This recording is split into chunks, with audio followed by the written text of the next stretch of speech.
Livro A Gênese, capítulo 18, são chegados os tempos. Sinais dos tempos, a geração nova. Sinais dos tempos, item 1. São chegados os tempos. Dizem-nos de todas as partes marcados por Deus, em que grandes acontecimentos se vão dar para a regeneração da humanidade. Em que sentido se devem entender essas palavras proféticas? Para os incrédulos, nenhuma importância tem.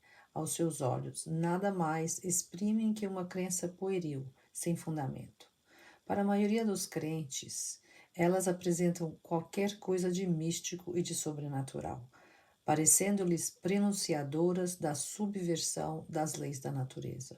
São igualmente errôneas ambas essas interpretações. A primeira, porque envolve uma negação da providência. A segunda, porque tais palavras não anunciam a perturbação das leis da natureza, mas o cumprimento dessas leis.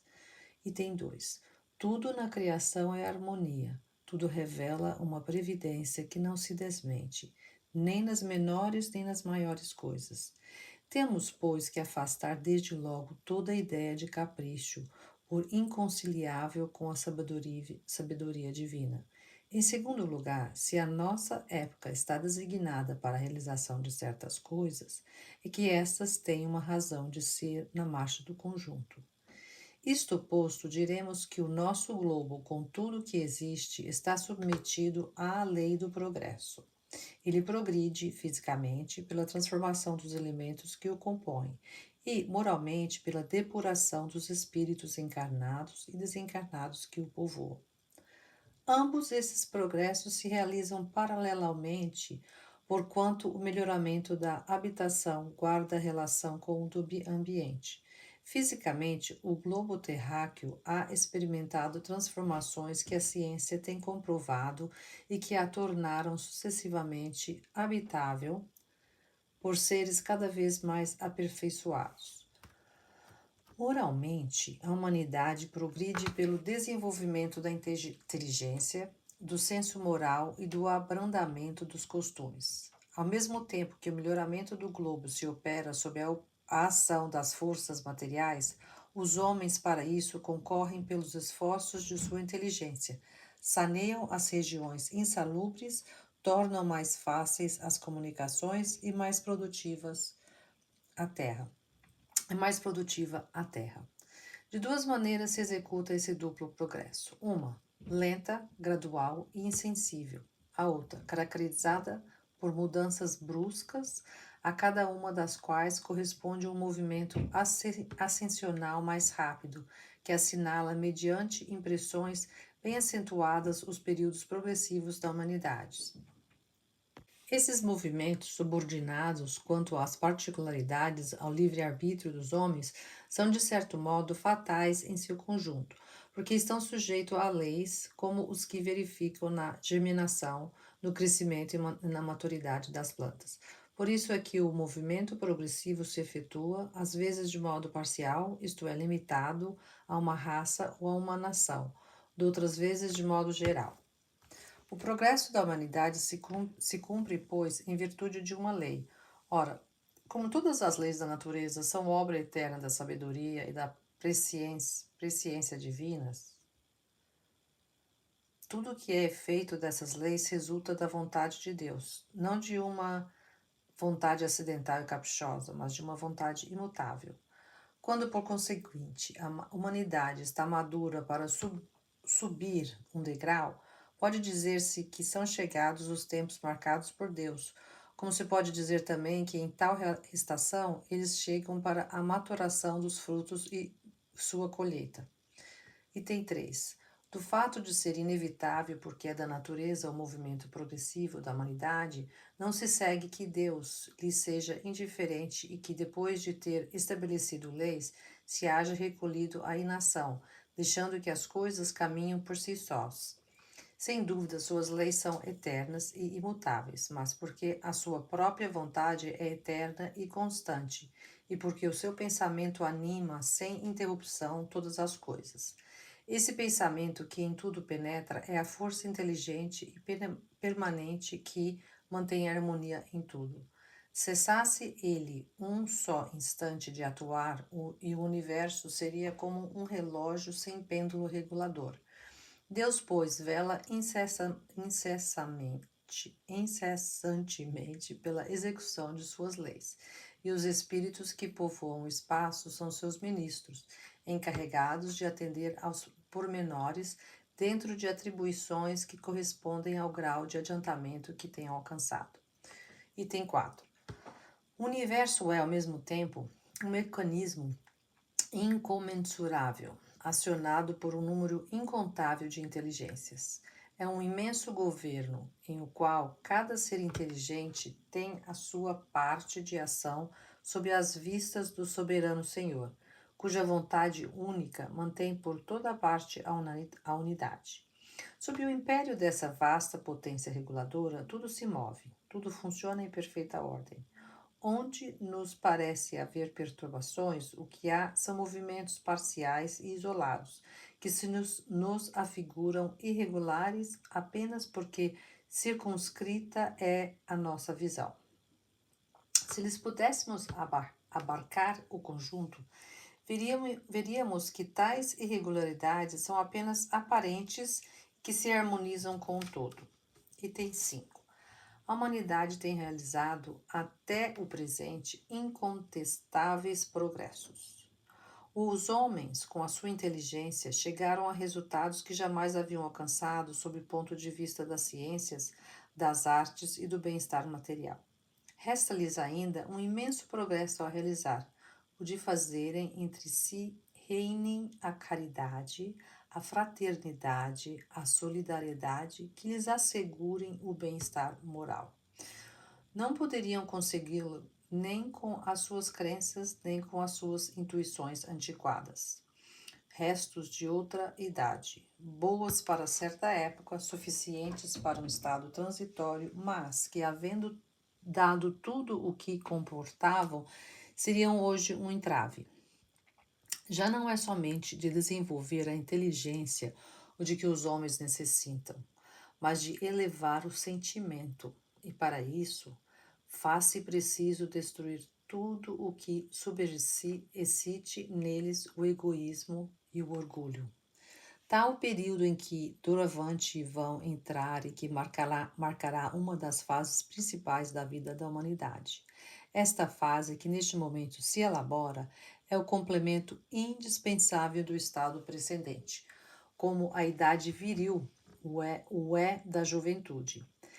Ela poderia, pois, ser prevista e predita de antemão, e é por isso que se diz que são chegados os tempos determinados por Deus. Item 6. Nestes tempos, porém, não se trata de uma mudança parcial, de uma renovação limitada a certa região ou a um povo, a uma raça. Trata-se de um movimento universal a operar-se no sentido do progresso moral. Uma nova ordem de coisas tende a estabelecer-se, e os homens que mais opostos lhe são para ela trabalham a seu mau grado. A geração futura, desembaraçada das escórias do velho mundo e formada de elementos mais depurados, se achará possuída de ideias e de sentimentos muito diversos da geração presente, que se vai a passo de gigante. O velho mundo estará morto e apenas viverá na história como o estão hoje os tempos da Idade Média, com seus costumes bárbaros e suas crenças supersticiosas. Aliás, todos sabem quanto ainda deixa a desejar a atual ordem de coisas. Depois de se haver, de certo modo, considerado todo o bem-estar material, produto da inteligência, logra-se compreender que o complemento deste bem-estar somente pode achar-se no desenvolvimento moral. Quanto mais se avança, tanto mais se sente o que falta, sem que, entretanto, se possa ainda definir claramente o que seja. É isso efeito do trabalho íntimo que se opera em prol da regeneração. Surgem desejos, aspirações que são como que o pressentimento de um estado melhor. 7. Mas uma mudança tão radical como é que se está elaborando não pode realizar-se sem comoções. Há inevitavelmente luta de ideias. Desse conflito, forçosamente se originarão passageiras perturbações, até que o terreno se ache aplanado e restabelecido o equilíbrio. É, pois, da luta das ideias que surgirão os graves acontecimentos preditos e não de cataclismos ou catástrofes puramente materiais. Os cataclismos gerais foram consequências do estado da formação da Terra. Hoje, não são mais as entranhas do planeta que se agitam, são as da humanidade. E tem 8. Se a Terra já não tem que temer os cataclismos gerais, nem por isso deixa de estar sujeita a periódicas revoluções, cujas causas, do ponto de vista científico, se encontram explicadas nas instruções seguintes, promanantes de dois espíritos eminentes. Nota de rodapé 187 de Allan Kardec. Extrato de duas comunicações dadas na Sociedade de Paris e publicado na Revista Espírita de outubro de 1868. São corolários das de Galileu, reproduzidas no capítulo 6 e complementares no capítulo 9, sobre as revoluções do globo. Cada corpo celeste, além das leis simples que presidem a divisão dos dias e das noites, das estações, etc., experimenta revoluções que demandam milagres de séculos para sua realização completa. Porém que, como as revoluções mais breves passam por todos os períodos, desde o de nascimento até o de um máximo de efeito, após o qual há decrescimento até o limite extremo, para recomeçar em seguida o percurso das mesmas fases. O homem apenas aprende as fases de duração relativamente curta e cuja periodicidade ele pode comprovar. Algumas, no entanto, há que abrangem longas gerações de seres e até sucessões de raças, revoluções, essas cujos defeitos consequentemente se lhe apresentam com um caráter de novidade e de espontaneidade, ao passo que, se seu olhar pudesse projetar-se para trás alguns milhares de séculos, viria entre aqueles mesmos efeitos e suas causas uma correlação de que nem suspeita. Esses períodos que, pela sua extensão relativa, confundem a imaginação dos humanos, não são, contudo, mais do que instantes na duração eterna. No mesmo sistema planetário, todos os corpos que o constituem reagem uns sobre os outros. Todas as influências físicas são nele solidárias e nenhum só há dos efeitos que designais pelo nome de grandes perturbações, que não seja consequência da componente das influências de todo o sistema. Vou mais longe. Digo que os sistemas planetários reagem uns sobre os outros, na razão da proximidade ou do afastamento resultantes do movimento de traslação deles, através das miríades de sistemas que o compõem a nossa nebulosa. Ainda vou mais longe. Digo que a nossa nebulosa, que é um como arquipélago na imensidade, tendo também seu movimento de translação através das miríades de nebulosas, sofre a influência de que se aproximam. De sorte que as nebulosas reagem sobre as nebulosas, os sistemas reagem sobre os sistemas, como os planetas reagem sobre os planetas, como os elementos de cada planeta reagem uns sobre os outros, e assim sucessivamente até o átomo. Daí, em cada mundo, revoluções locais ou gerais que se não parecem perturbações, porque a brevidade da vida não permite se lhes percebam mais do que os efeitos parciais. A matéria orgânica não poderia escapar a essas influências, as perturbações que ela sofre. Porém, podem, pois, alterar o estado físico dos seres vivos e determinar algumas dessas enfermidades que atacam de modo geral as plantas, os animais e os homens. Enfermidades que, como todos os flagelos, são para a inteligência humana um estimulante que a impede, por força da necessidade, a procurar meios de os combater e a descobrir leis da natureza. Mas a matéria orgânica, a seu turno, reage sobre o espírito. Este, pelo seu contato e sua ligação íntima com os elementos materiais, também sofre influências que lhe modificam as disposições, sem, no entanto, privá-lo do livre-arbítrio, que lhe sobreexcitam ou atenuam uma atividade que, pois, contribuem para o seu desenvolvimento. A efervescência, que por vezes se manifesta em toda uma população, entre os homens de uma mesma raça, não é coisa fortuita, nem resultado de um capricho. Tem sua causa nas leis da natureza. Essa efervescência, inconsciente a princípio, não passando de vago desejo, de aspiração indefinida por alguma coisa melhor, certa necessidade de mudança, traduz-se por uma surda agitação, depois por atos que levam às revoluções sociais, que, acreditai-o, também têm sua periodicidade, como as revoluções físicas, pois que tudo se encadeia. Se não tivesseis a visão espiritual limitada pelo véu da matéria, veríeis as correntes fluídicas que, como milhares de fios condutores, ligam as coisas do mundo espiritual às do mundo material. Quando se vos diz que a humanidade chegou a um período de transformação e que a Terra tem que se elevar na hierarquia dos mundos, nada de místico vejais nessas palavras. Vede, ao contrário, a execução da uma das grandes leis fatais do universo, contra as quais se quebra toda a má vontade humana. Arago. Agora, nota de rodapé, 188. Ver nota explicativa na página 375. Item 9. Sim, de certo a humanidade se transforma, como já se transformou noutras épocas, e cada transformação se assinala por uma crise que é, para o gênero humano, o que são para os indivíduos as crises de crescimento.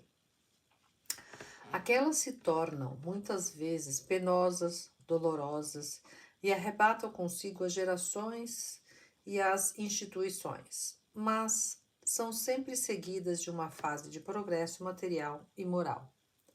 A humanidade terrestre, tendo chegado a um desses períodos de crescimento, está em cheio, há quase um século, no trabalho de sua transformação, pelo que a vemos agitar-se de todos os lados, presa de uma espécie de febre, como que impelida por invisível força.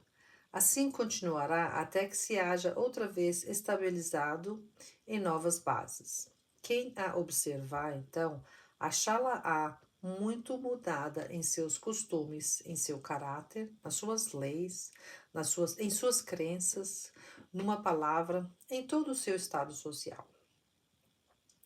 Uma coisa que vos parecerá estranhável, mas que por isso não deixa de ser rigorosa verdade, é que o mundo dos espíritos, o mundo que vos rodeia, experimenta o contra-choque de todas as comoções que abalam o mundo dos encarnados. Digo mesmo que aquele toma parte ativa nessas comoções. Nada tem isso de surpreendente para quem sabe que os espíritos fazem corpo com a humanidade, que eles saem dela e a ela têm de voltar. Sendo, pois, natural se interessem pelos movimentos que se operam entre os homens. Ficai, portanto, certos de que, quando uma revolução social se produz na Terra, abala igualmente o mundo invisível, onde todas as paixões, boas e más, se exacerbam como entre vós. Indizível efervescência entra a reinar na coletividade dos espíritos que ainda pertencem ao vosso mundo e que aguardam o momento de a ele volver. A agitação dos encarnados e desencarnados se juntam às vezes e frequentemente mesmo já que tudo se conjuga em a natureza, as perturbações dos elementos físicos. Dá-se-á, então, Dá-se então, durante algum tempo, verdadeira confusão geral, mas que passa como furacão, após o qual o céu volta a estar sereno e a humanidade, reconstituída sobre novas bases, imbuída de novas ideias, começa a percorrer nova etapa de progresso. É no período que ora se inicia que o Espiritismo florescerá e dará frutos. Trabalhais, portanto, mais para o futuro do que para o presente. Era, porém, necessário que esses trabalhos se preparassem antecipadamente, porque eles traçam as sendas da regeneração pela unificação e racionalidade das crenças, de todos os que deles aproveitam desde já. Tantas penas se pouparão esses, quantos forem os proveitos que deles aufiram. Dr. Bari. Item 10. Do que precede, resulta que, em consequência do movimento de translação que executam no espaço, os corpos celestes exercem uns sobre os outros maior ou menor influência, conforme a proximidade e que se achem entre si e as suas respectivas posições, que essa influência pode acarretar uma perturbação momentânea aos seus elementos constitutivos e modificar as condições de vitalidade dos seus habitantes, que a regularidade dos movimentos determina a volta periódica das mesmas causas e dos mesmos efeitos, que se demasiado curta é a duração de certos períodos para que os homens o apreciem, outros veem passar gerações e raças que deles não se apercebem e às quais se afigura o normal estado de coisas que observam. Ao contrário, as gerações contemporâneas da transição lhes sofrem o contra-choque e tudo lhes parece fora das leis ordinárias. Essas gerações veem uma causa sobrenatural, maravilhosa, miraculosa no que em realidade mais não é do que a execução das leis da natureza. Se, pelo encadeamento e a solidariedade das causas e dos efeitos, os períodos de renovação moral da humanidade coincidem, como tudo leva a crer, com as revoluções físicas do globo, podem os referidos períodos ser acompanhados ou precedidos de fenômenos naturais, insólitos para os que com eles não se acham familiarizados, de meteoros que parecem estranhos, de recrudescência e intensificação desusadas dos flagelos destruidores, que não são nem causa nem presságios sobrenaturais, mas uma consequência do movimento geral que se opera no mundo físico e no mundo moral.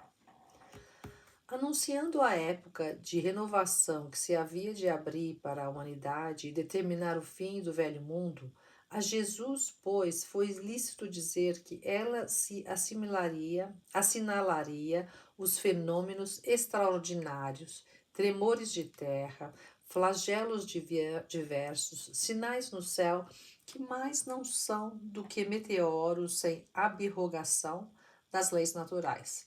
O vulgo, porém, ignorante, viu nessas palavras a predição de fatos miraculosos. Nota de rodapé 189 de Allan Kardec. A terrível epidemia que em 1866 a 1868 dizimou a população da Ilha Maurício teve a precedê-la tão extraordinária e tão abundante chuva de estrelas cadentes em novembro de 1866, que aterrorizou os habitantes daquela ilha. A partir desse momento, a doença que reinava desde alguns meses de forma muito benigna se transformou em um verdadeiro flagelo devastador. Aquele fora bem um sinal do céu, e talvez nesse sentido é que se deva entender a frase estrelas caindo do céu, de que fala o Evangelho, como um dos sinais dos tempos. Pormenores sobre a epidemia da Ilha Maurício, Revista Espírita, julho de 1867 e novembro de 1868. Item 11. A previsão dos movimentos progressivos da humanidade nada apresenta de surpreendente. Quando feita por seres desmaterializados, que vem o fim a que tendem todas as coisas, tendo alguns deles conhecimento direto do pensamento de Deus. Pelos movimentos parciais, estes seres veem em que época poderá operar-se o movimento geral. Do mesmo modo que o homem pode calcular de antemão o tempo que uma árvore levará para dar frutos, do mesmo modo que os astrônomos calculam a época de um fenômeno astronômico pelo tempo que um astro gasta para efetuar a sua revolução. Item 12. A humanidade é um ser coletivo em quem se operam as mesmas revoluções morais, porque passa todo ser individual, com a diferença de que umas se realizam de ano em ano e outras de século em século. Acompanhe-se a humanidade em suas revoluções através dos tempos e ver-se-á a vida das diversas raças marcada por períodos que dão a cada época uma fisionomia especial. Nota de rodapé 190. Ver nota explicativa, página 375. Item 13. De duas maneiras se opera, como já o dissemos, a marcha progressiva da humanidade. Uma, gradual, lenta e imperceptível, se considerem as épocas consecutivas a traduzir-se por sucessivas melhoras nos costumes, nas leis, nos usos, melhoras que só com a continuação se podem perceber, como as mudanças que as correntes de água ocasionam na superfície do globo. A outra, por movimentos relativamente bruscos, semelhante aos de uma torrente que, rompendo os diques que a continham, transpões, em alguns anos, o espaço que levaria séculos a percorrer. É então um cataclismo moral que traga em breves instantes as instituições do passado e ao qual sobrevém uma nova ordem de coisas que pouco a pouco se estabiliza, à medida que se estabelece a calma e que acaba por se tornar definitiva. Aquele que viva bastante para abranger com a vista as duas vertentes da nova fase, parecerá que um mundo novo surgiu das ruínas do antigo. O caráter, os costumes, os usos, tudo está mudando. É que, com efeito, surgiram homens novos, ou melhor, regenerados. As ideias que a geração que se extinguiu levou consigo cederam lugar a ideias novas que desabrocham com a geração que se ergue. Item 14. Tornada adulta, a humanidade tem novas necessidades, aspirações mais vastas e mais elevadas. Compreende o vazio com que foi embalada, a insuficiência de suas instituições para lhe dar felicidade. Já não encontra no estado das coisas satisfações legítimas a que se sente com direito. Despoja-se em consequência das faixas infantis e se lança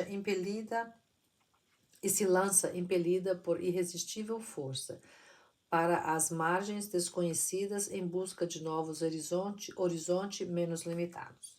É um desses períodos de transformação, ou, se o preferem, de crescimento moral, que ora chega à humanidade, da adolescência chega ao estado viril.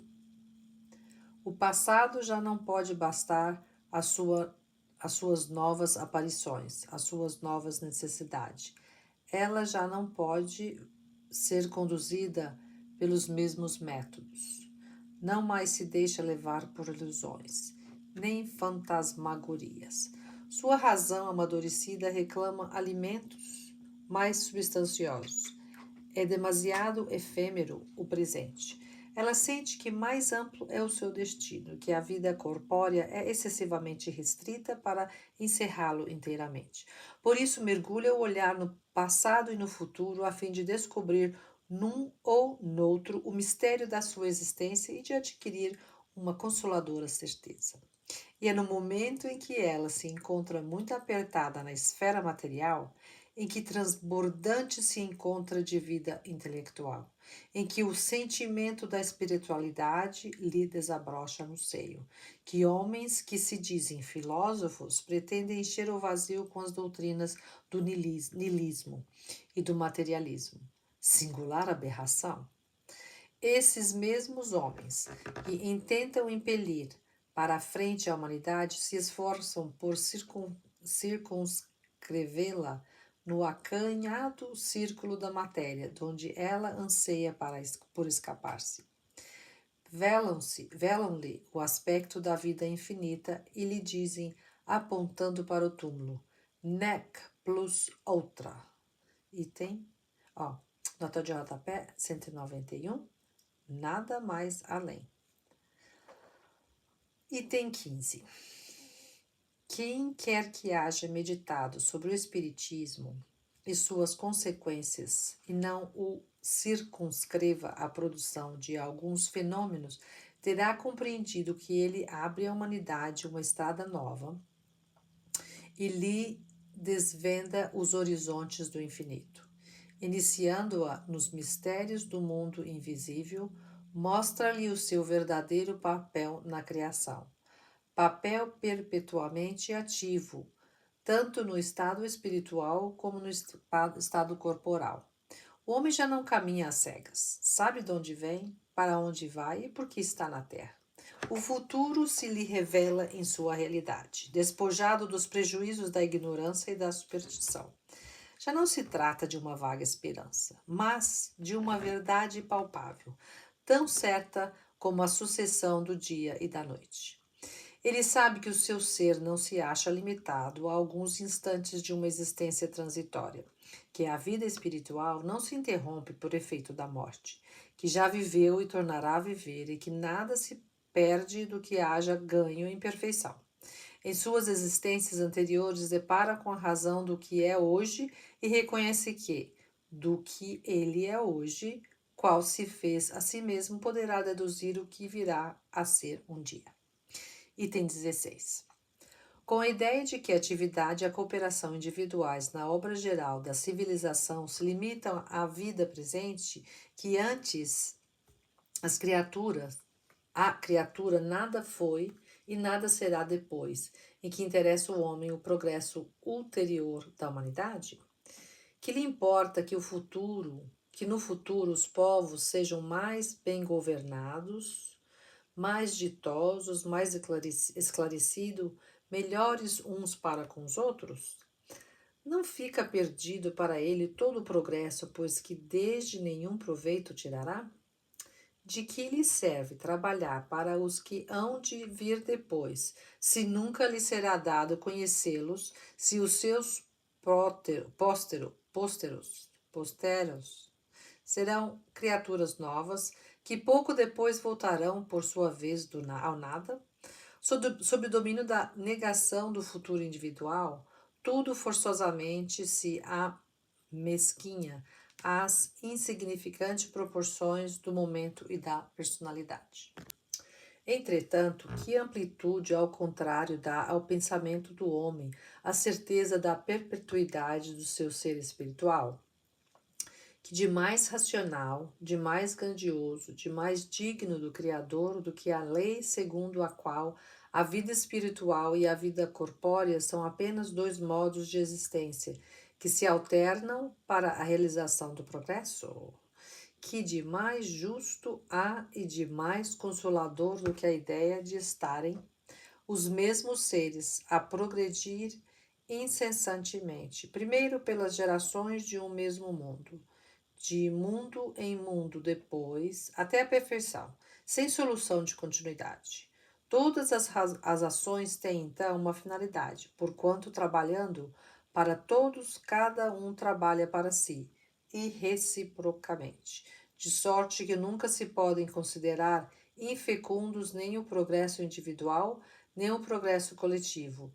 De ambos esses progressos aproveitarão as gerações e as individualidades provindouras, que outras não virão a ser senão as gerações e as individualidades passadas em mais alto grau de adiantamento.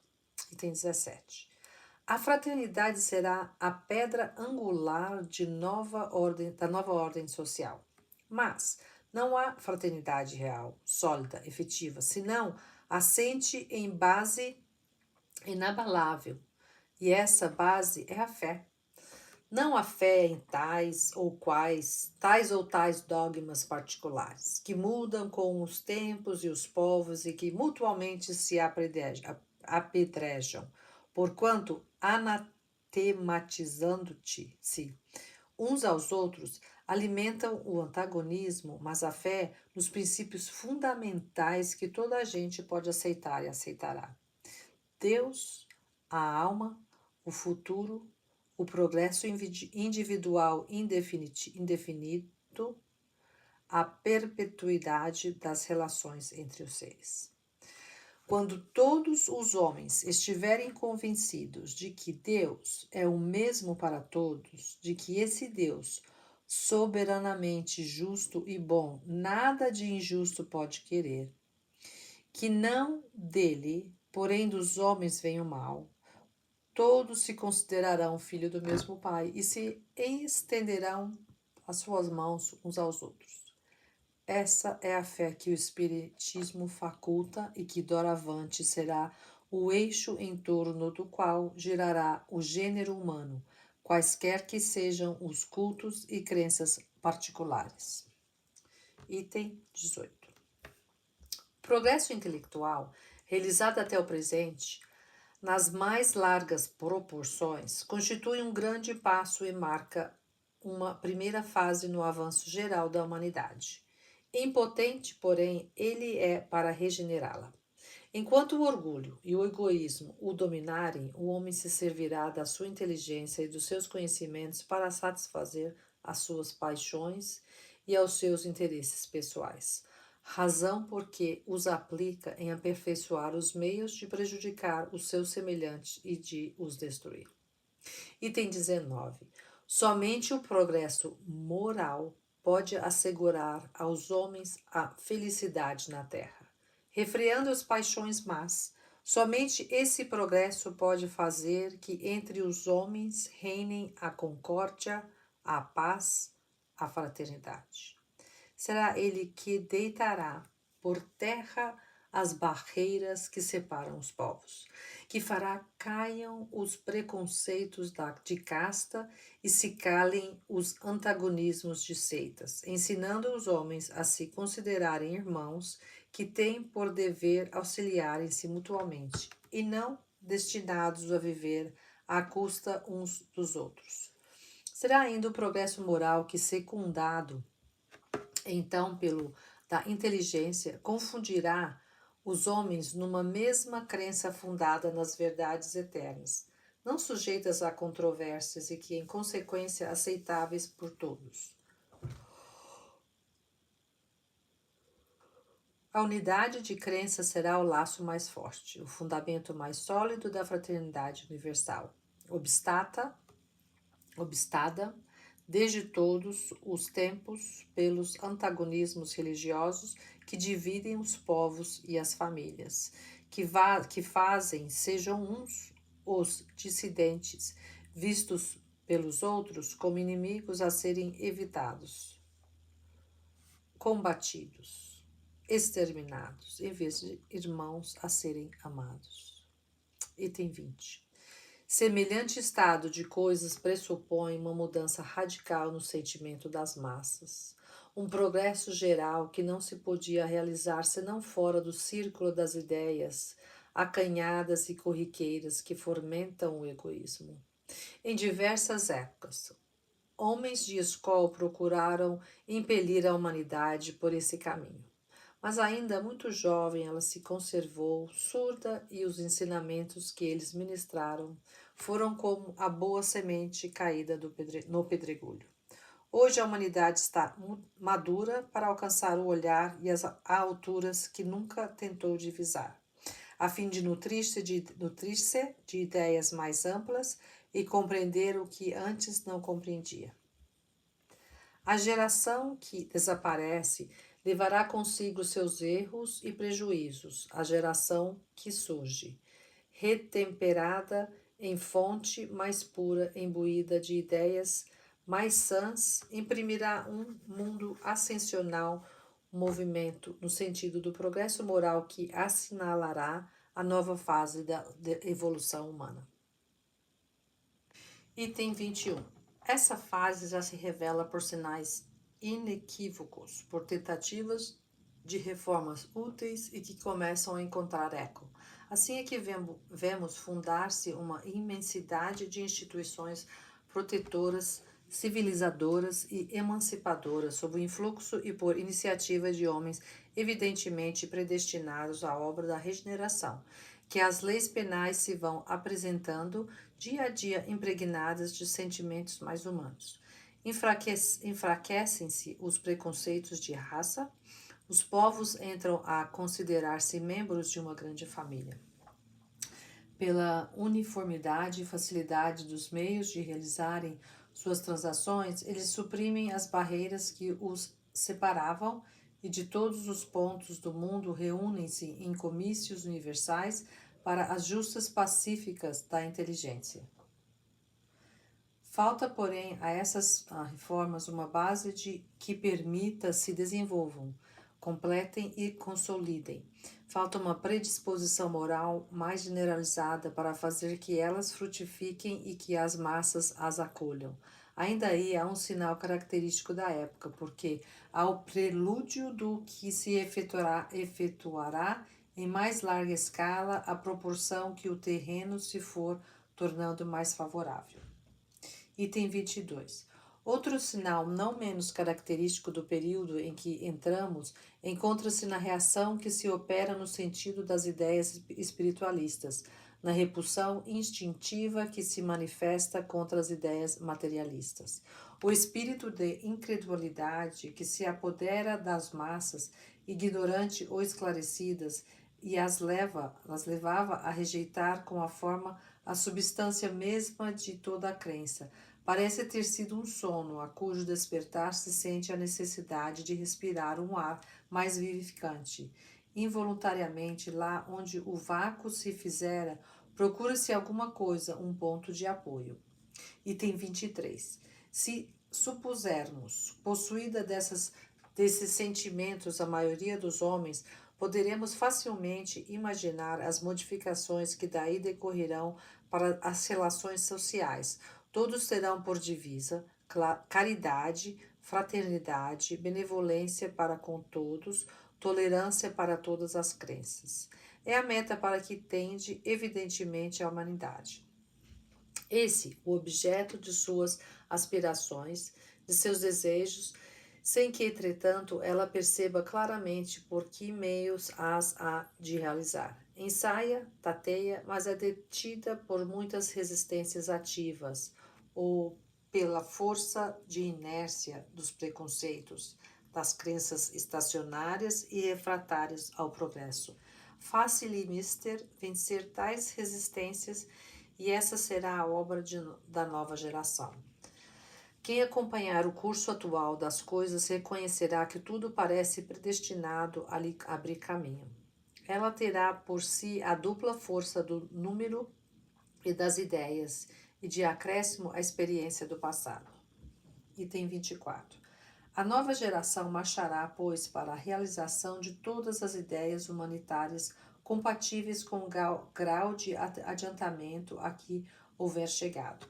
Avançando para o mesmo alvo e realizando seus objetivos, o Espiritismo se encontrará com ela no mesmo terreno. Aos homens progressistas se deparará nas ideias espíritas poderosa alavanca, e o Espiritismo achará nos novos homens espíritos inteiramente dispostos a acolhê-lo. Dado esse estado de coisas, que poderão fazer os que entendam lhe opor-se-lhe?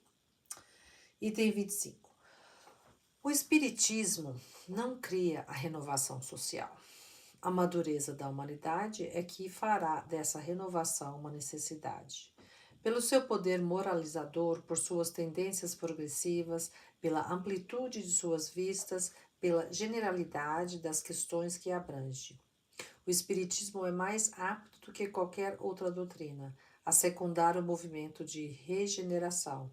Por isso é ele contemporâneo desse movimento. Surgiu na hora em que podia ser de utilidade, visto que também para ele os tempos são chegados. Se viera mais cedo, teria esbarrado em obstáculos insuperáveis. Houvera inevitavelmente sucumbido, porque, satisfeitos com o que tinham, os homens ainda não sentiriam falta do que ele lhes traz. Hoje, nascido com as ideias que fermentam, encontram preparado o terreno para recebê-lo. Os espíritos cansados da dúvida e da incerteza, horrorizados com o abismo que se lhes abre à frente, o acolhem como âncora de salvação e consolação suprema. Item 26. Grande, por certo, é ainda o número de retardatários, mas que podem eles contra a onda que se alteia, senão atirar-lhes algumas pedras? Essa onda é a geração que surge, ao passo que eles se somem com a geração que vai desaparecendo todos os dias a passos largos. Até lá, porém, eles defenderão palmo a palmo o terreno. Haverá, portanto, uma luta inevitável, mas luta desigual, porque é a do passado decrépito a cair em frangalhos contra o futuro juvenil. Será a luta da estagnação contra o progresso, da criatura contra a vontade do Criador, uma vez que chegados são os tempos por ele determinados. A geração nova. Item 27. Para que na terra sejam felizes os homens, preciso é que somente a povoem espíritos bons, encarnados e desencarnados, que somente ao bem se dediquem. Havendo chegado o tempo, grande imigração se verifica dos que a habitam, a dos que praticam o mal pelo mal, ainda não tocados pelo sentimento do bem, os quais, já não sendo dignos do planeta transformado, serão excluídos, porque senão lhe ocasionariam de novo perturbações e confusão e constituiriam obstáculo ao progresso. Irão espiar o endurecimento de seus corações, uns em mundos inferiores, outros em raças terrestres ainda atrasadas, equivalentes a mundos daquela ordem, aos quais levarão os conhecimentos que hajam adquirido, tendo por missão fazê-las avançar. Substituí-los-ão espíritos melhores, que farão reinem em seu seio na justiça, a paz e a fraternidade. A terra, no dizer dos espíritos, não terá de transformar-se por meio de um cataclismo que aniquile de súbito uma geração. A atual desaparecerá gradualmente e a nova lhe sucederá do mesmo modo, sem que haja mudança alguma na ordem natural das coisas. Tudo, pois, se processará exteriormente, como sói acontecer, com a única, mas capital diferença de que uma parte dos espíritos que encarnavam na terra aí não mais tornarão a encarnar. Em cada criança que nascer, em vez de um espírito atrasado e inclinado ao mal, que antes nela encarnaria, virá um espírito mais adiantado e propenso ao bem. Muito menos, pois se trata de uma nova geração corpórea do que de uma nova geração de espíritos. Sem dúvida, nesse sentido é que Jesus entendia as coisas quando declarava: digo-vos em verdade que essa geração não passará sem que esses fatos tenham ocorrido. Assim, decepcionados ficarão os que contêm ver a transformação operar-se por efeitos sobrenaturais e maravilhosos. Nota de rodapé 192, ver nota explicativa na página 375. Item 28. A época atual é de transição. Confundem-se os elementos das duas gerações.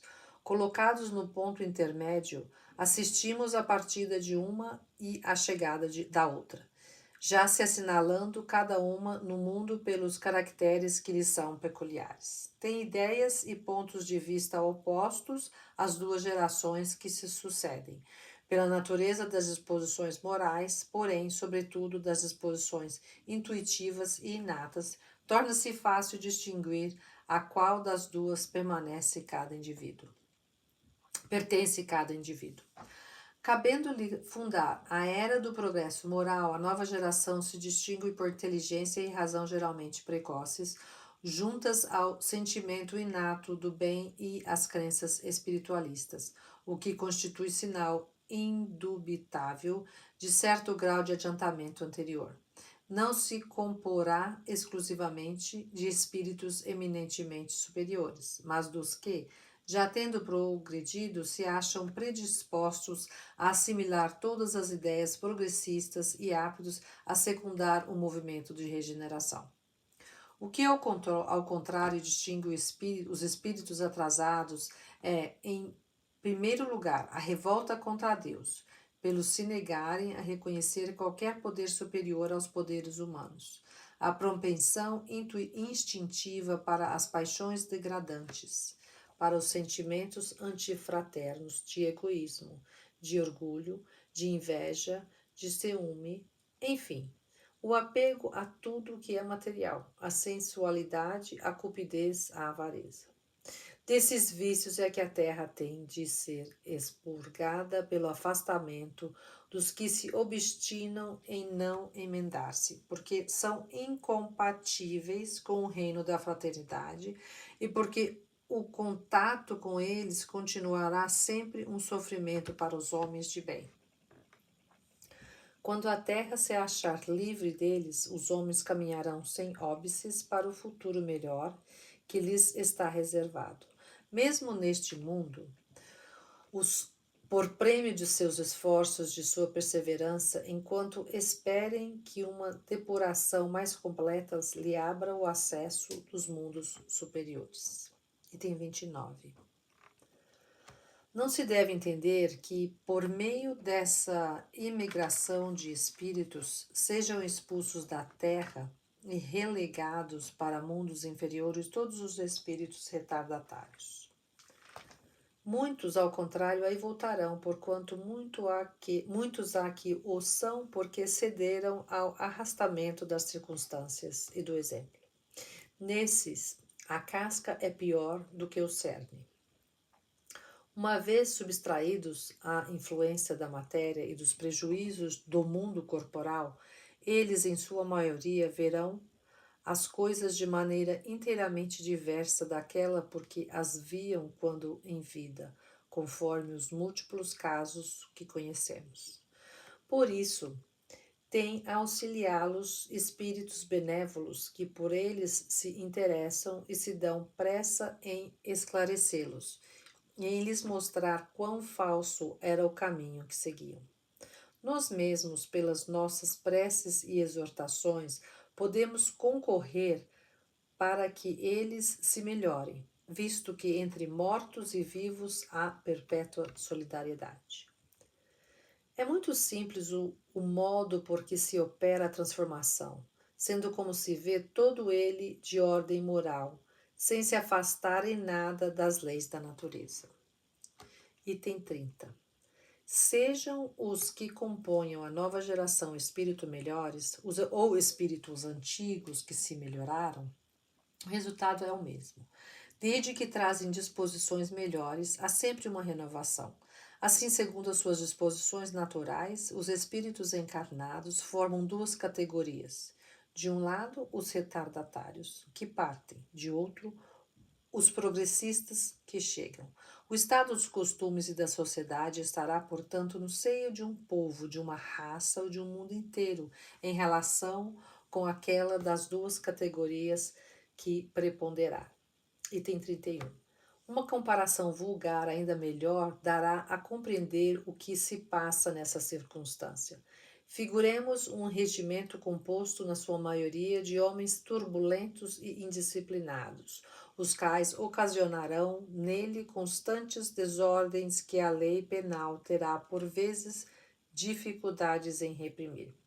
Esses homens são os mais fortes, porque mais numerosos do que os outros. Eles se amparam, animam e estimulam, pelo exemplo. Os poucos bons nenhuma influência exercem. Seus conselhos são desprezados, sofrem com a companhia dos outros que os a- achi- achincalham e maltratam. Não é essa uma imagem da sociedade atual? Suponhamos que esses homens são retirados um a um, 10 a 10, 100 a 100, do regimento e substituídos gradativamente por iguais números de bons soldados, mesmo por alguns dos que, já tendo sido expulsos, se corrigiram. Ao cabo de algum tempo, existirá o mesmo regimento, mas transformado. A boa ordem terá sucedido a desordem. Item 32. As grandes partidas coletivas, entretanto, não têm por único fim ativar as saídas. Têm igualmente o de transformar mais rapidamente o espírito da massa, livrando-a das más influências e o de dar maior ascendente às ideias novas. Por estarem muitos, apesar de suas imperfeições, maduros para a transformação, é que muitos partem a fim de apenas se retemperarem em fonte mais pura. Enquanto se conservasse no mesmo meio e sob as mesmas influências, persistiriam nas suas opiniões e nas suas maneiras de apreciar as coisas. Uma estrada no mundo dos espíritos bastará para lhes descerrar os olhos.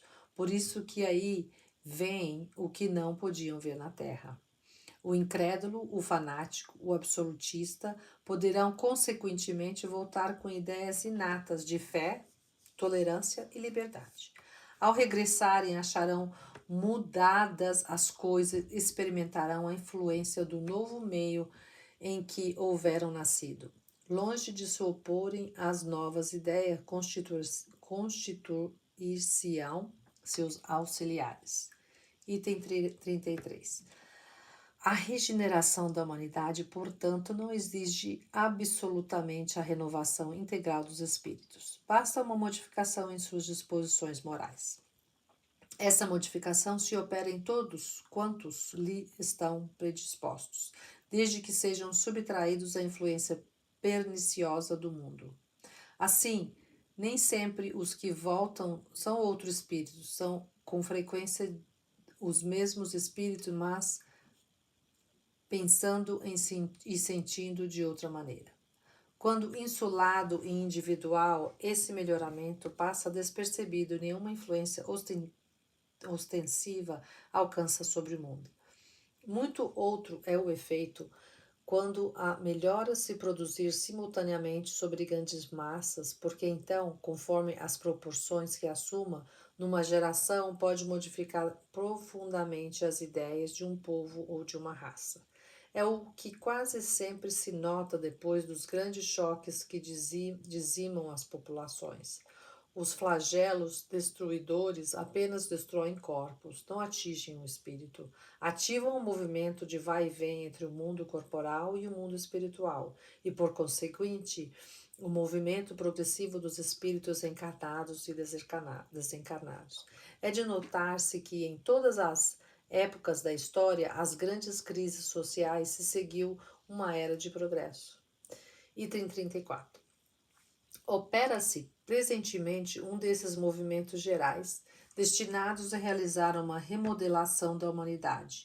A multiplicidade das causas de destruição constitui sinal característico dos tempos, visto que elas apressarão a eclosão dos novos germens.